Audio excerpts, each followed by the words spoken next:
Coming up tonight on CTV, a look at a new way to measure local air pollution. Then, a breakdown of the proposed gun ban. But first, an apology from a Ramride volunteer who drove one of their vehicles impaired. All that and more next on CTV.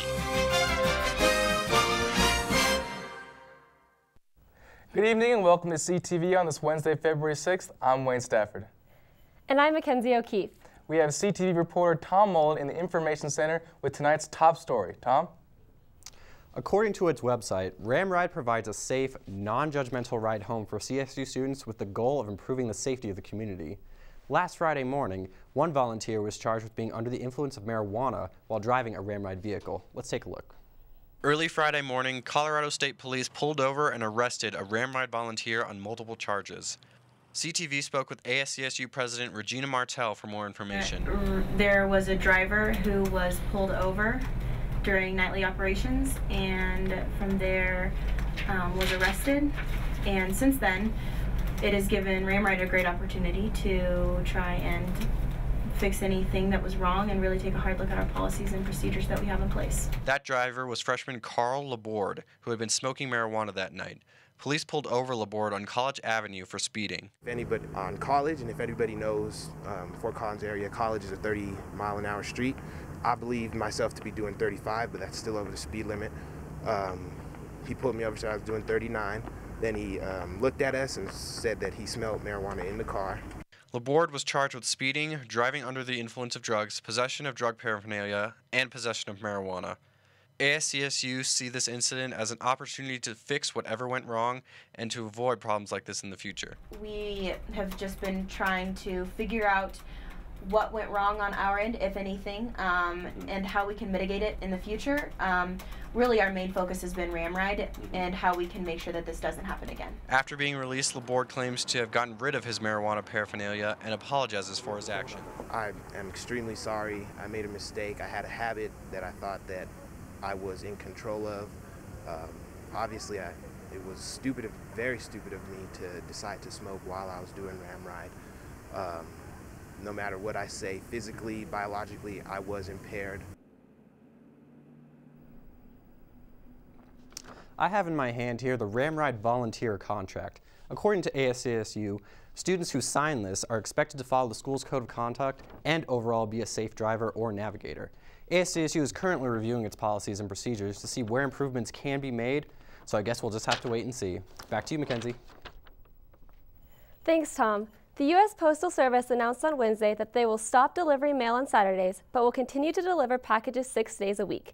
This plan is aimed at saving more than $2 billion annually and would begin in August. The agency says that package delivery has increased by 14% since 2010, and the delivery of letters has decreased since the increasing use of email and other internet services. CEO Patrick R. Donahoe and Postmaster General released a statement saying, "The Postal Service is advancing an important new approach to the delivery that reflects the strong growth of our package business and responds to the financial realities resulting from America's changing mailing habits." In wake of the horrific mass shootings seen in recent months, President Obama is proposing the most restrictive gun legislation in 25 years. Many people, including county sheriffs and political leaders, are against the ban, believing it imposes on their Second Amendment rights, while others strongly believe that something needs to change to America's gun regulations, sparking the largest gun debate in decades.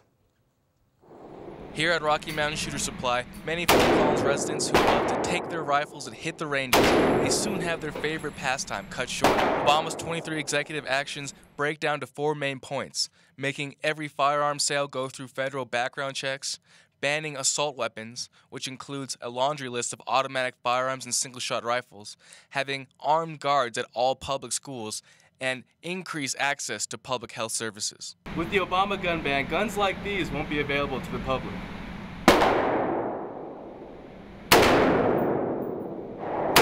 Any issue worth debating always has at least 2 sides to it, so I asked students what they have to say about it. I think it's a really complicated issue. The way that I look at things is with the assault rifles and the high magazine guns, The only place that you really need those is a shooting range. If there was to be a ban on assault rifles, I think I may support that. Currently, there are 127 sheriffs across the country openly not in favor of the ban and opposed to enforcing it. I sat down with the sheriff of Weld County to get his take on the issue. The answer is not more gun control. It's about mental health. We need to keep the guns out of the people's hands that shouldn't have them, and that's the mentally ill. If you look at these people that are doing these mass murders, they're mentally ill. It's not the gun's fault. Criticized heavily in the public right now is one of the guns that's wanting to be banned, mainly due to its stature of color and a military type of weapon. Sometimes I'll get, why would somebody want this? Why would they need that? The fact is, it might not be a need, it's simply a want. For instance, you can go down to the Chevrolet dealership and buy a Corvette with 500 and some horsepower engine that'll travel 160 miles an hour. Speed limit 75, but people like it and they want to own one. Okay. Just don't misuse it, and I think the same rules kind of apply to the firearms. As President Obama continues to try to push his gun legislation through the halls of Congress, Senate Democrats are reportedly working on a gun control bill that will include all of his policy proposals except the assault gun ban. CTV will have updates as the story develops. Coming up on CTV, Ashley Wallinger is here with your weekly weather update. And then a look at a mini sampler aimed at measuring local air pollution developed by a CSU professor. Shelters are the best places to find a new pet. You little rascal. That's where you'll discover healthy, loyal, and loving animals. Oh, ladies first. Eager to become a part of your family. To find out more, visit theshelterpetproject.org. So, I'm kind of new here, but I've noticed a trend. My human does this funny thing where she goes around and gets all my toys, and then she hides them in that basket by the door. You know, but it's always the same basket, and it's always in the same place. And then she acts so surprised when I find them, but, you know, she's putting them in the same basket. Again. It's like, hello, that's where you put it last time. You were the worst at hide and go seek.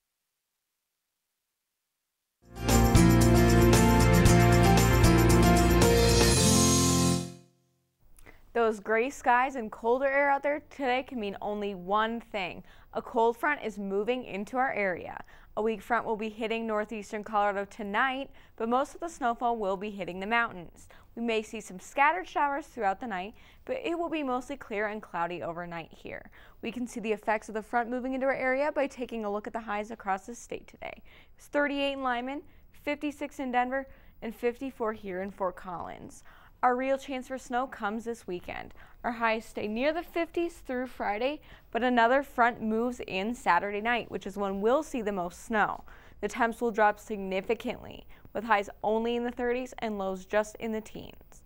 The cooler weather will be sticking through the rest of next week. Monday will be much colder than average, only around 30.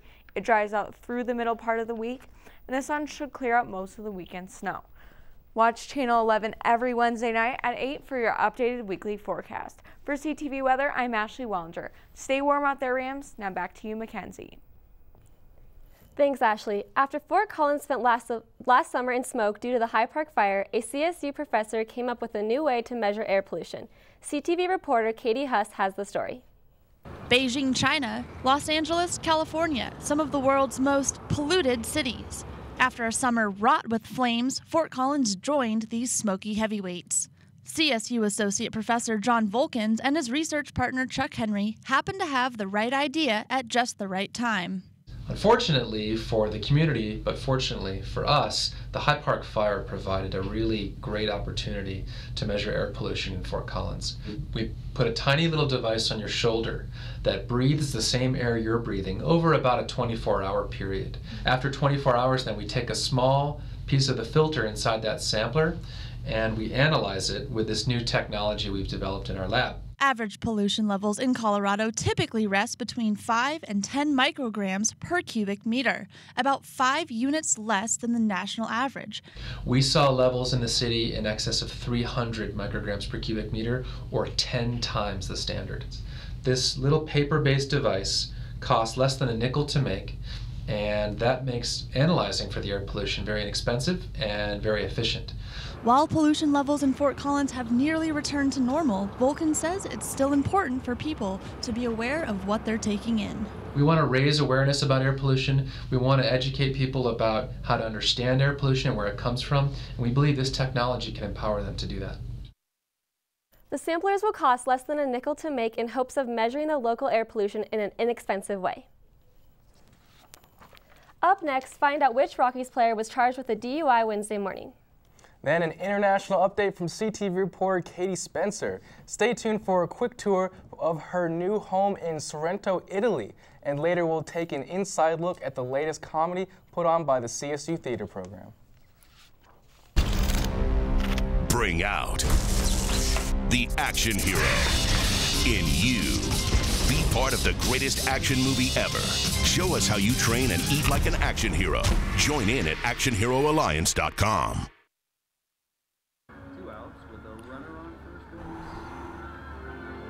The big guy comes off the bat, hitting .342 with 92 RBIs and 36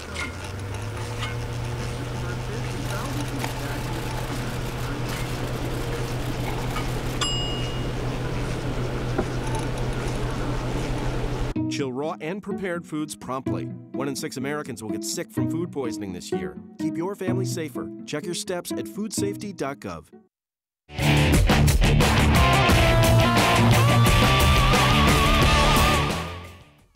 If you are a Rockies fan, you may want to turn away from the television for just a second. First baseman Todd Helton, the Rockies' longest tenured player and one of the most loved Rockies on the team, was arrested in Thornton for a DUI this morning. Helton was seen swerving in his truck.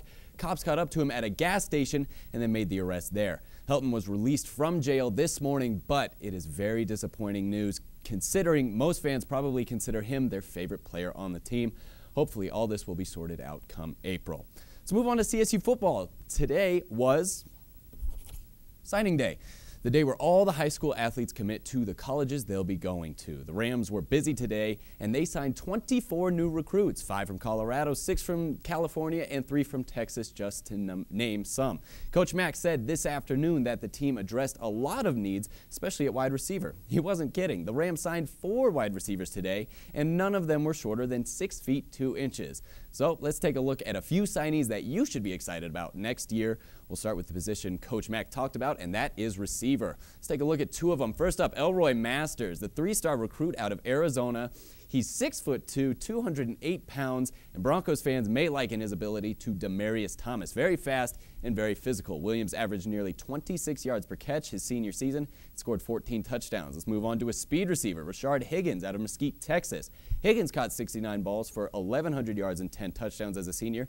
And as you can see by some of these highlights, he has some breakaway speed as well, something the Rams receivers desperately need. And we'll move on to Trey Moxley, a tight end from Carbondale, Colorado. He's a 3-star recruit, 6'5", and 270 pounds. Yes, 270 pounds for a tight end, but you can see from these highlights, pretty athletic as well. Hopefully he can fill in Austin Gilmore's shoes next year. And we'll end with Capri Bibbs. Bibbs has been attending Front Range this year, but in 2011, while playing for Plainfield North High School in Plainfield, Illinois, Bibbs earned Chicago Offensive Player of the Year. Get ready for these stats. As a senior, Bibbs rushed for 2,654 yards, nearly averaging 9 yards a carry, and 38 touchdowns. He made national headlines in 2010 when he rushed for 520 yards and 7 touchdowns in 1 game. Certainly the Rams need his offensive explosiveness. All right, tonight we're going to end with one of the wildest shots you will see in all of basketball this season. It came from right here in Colorado. That's right, the Nuggets were trying to close out last night's game against the Bucks. They were up 4 with a minute left. The Nuggets are going to get this turnover, get the ball to Danilo Gallinari, where he becomes, well, a magician, really. He throws the ball up over his head, and somehow it just rattles around the rim and bounces in. A mesmerizing shot, especially in slow motion here. Nuggets went on to win that game. And speaking of basketball, the Rams men's basketball team is just minutes away from getting underway in Reno, Nevada against the Wolfpack. All right, well, thanks, Ryan. Our very own Katie Spencer is studying in Italy this semester. In the first installment of a new segment called Study Abroad with Katie Spencer, Katie gives us a tour of Sorrento and tells us a little bit about her new home away from home. Ciao and welcome to Sorrento. Sorrento is known for their citrus trees, which grow oranges, and of course their famous lemons, which can grow up to the size of grapefruits. Sorrento is located along the southwestern coast of Italy, just south of Naples. It is located within the Bay of Naples and includes beautiful views of Capri and Mount Vesuvius. The town dates back over 2,000 years and some of the ancient architecture still stands. Many ancient traditions still exist in Sorrento, including a high religious presence and food markets offering fresh fruit and vegetables. Two of the biggest business ventures in Sorrento are Inlaid Woodwork and Limoncello, which is an after-dinner liqueur made of Sorrento's famous lemons. Also available to tickle your taste buds is pizza, homemade pasta, and delicious pastries. Life in Sorrento revolves around two places: Piazza Tasso, which is the town's main square, and the coast, which still has a large fishing industry.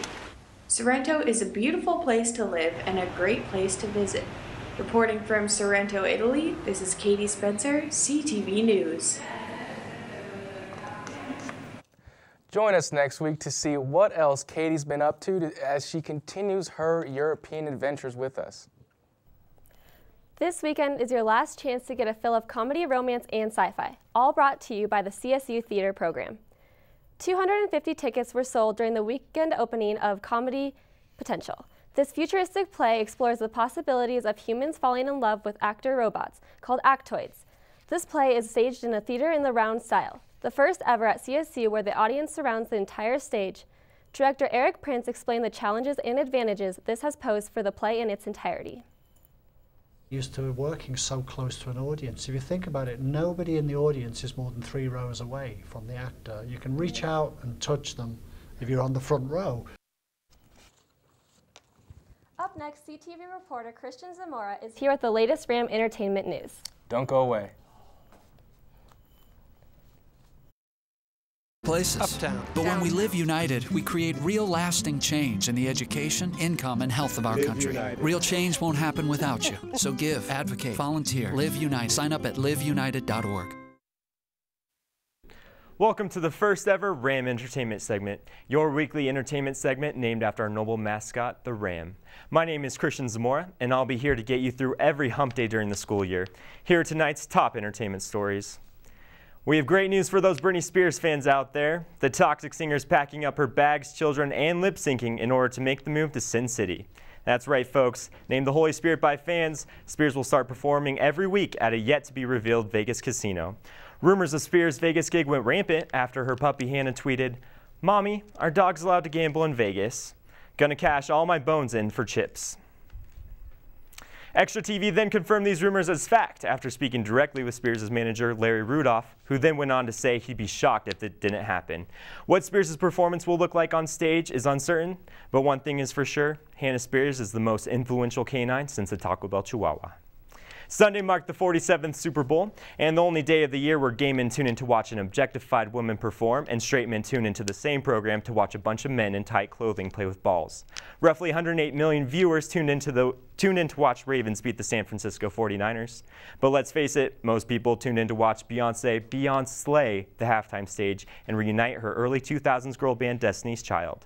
During the halftime performance, Beyonce and bandmate Kelly Rowland hit every pop, lock, and drop on point, while the third member of the group, Michelle Williams, was doing a terrible impression of the choreography her bandmates were doing. It's okay, Michelle. People won't remember who you are once again by the end of the week.